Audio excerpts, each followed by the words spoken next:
everyone, I'm Beth Pitchford. I'm one of the mental health therapists at AuSM.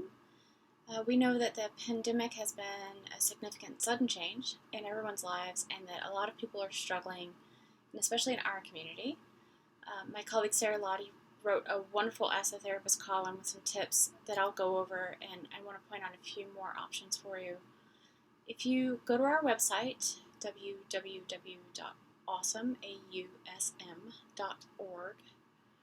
in the top dark bar, 8 words from the left is resources. Under that, the first menu item is a page dedicated to resources specifically around the needs caused by the pandemic. There's the AuSM guide to managing self-quarantine and social distancing, and a top 10 ways to care for your mental health, which I'll come back to in a minute, and several other resources to look through about mental health, including the crisis lines if you need immediate help. There's education resources, activities, food support resources, and also links for where you can go for official updates that are trusted sources. Y'all, there's a lot of misinformation circulating, partly due to fear and partly due to those good old internet trolls. So please be extremely thoughtful about which information you trust. So now coming back to the mental health tips. First, let's acknowledge and validate feelings and your feelings, everyone else's feelings. I don't know about you, but this is my first pandemic, so we're experiencing anxiety in a completely new and weird way, as well as a lot of uncertainty about how this is going to play out. And these are really uncomfortable feelings. So to cope with these feelings, find what gives you a sense of safety. This could be something in your environments, a window with good light. I'm really enjoying that option here, telehealthing from home. I have a window for once.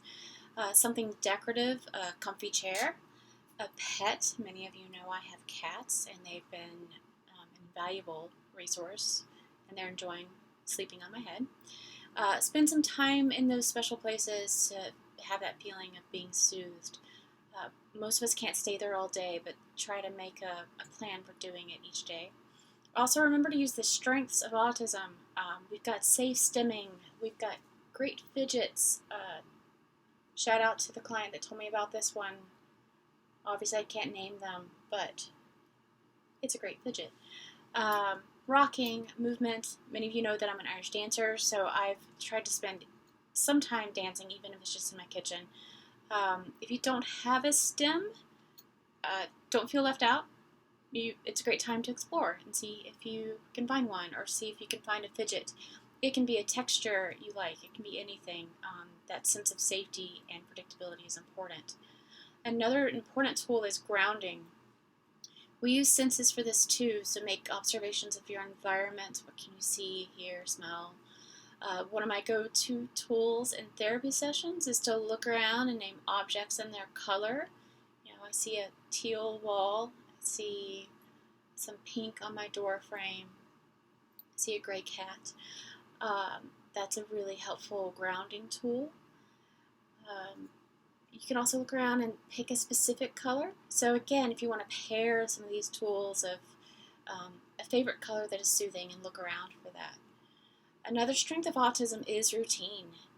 Many of us have had our usual routines upended a bit, but we can create new temporary ones, or even if it's not your entire day for a routine, but something like each day you take a break at a specific time to read, or to do that special interest, or even if you can continue doing specific routines, like your breakfast routine stays the same. Notice these things so that you can acknowledge that you do have some sense of control in your life.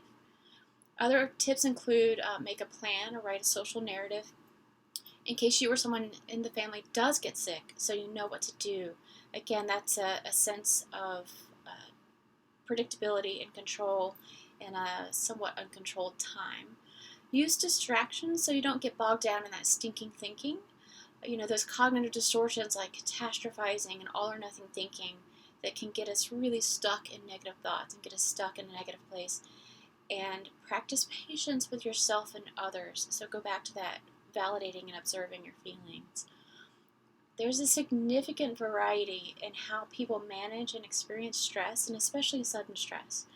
So remember that as you look through these resources, you can choose things that work for you, and keep in mind that that may not be what works for someone else in your family or your friends or social connections.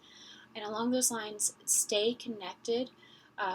Even though we're social distancing, we can't go and hang out in our favorite places or see people in person. Stay connected online. So this is where social media can be your friend, it can also be a foe, so be careful. But stay connected with those people. Most of AuSM is working from home, or we're taking turns being in the office, but please know we're still here for you. We're working on some creative ways to make sure we still get our services out to you, those events, our trainings, all that good stuff that I know everyone's missing. All of ACCS therapists are offering telehealth, and if you feel like you need to talk to one of us, email autismcounseling@ausm.org or call and leave us a message, 651-647-1083. Please keep in mind that it might take us a little while to get to those messages, especially if we're out of the office, but we are checking them. It's safer to say that email is going to be a quick way to get in touch with a lot of us. But in the meantime, stay strong, stay safe, stay STEMmy, stay home, and we'll see you soon. Bye.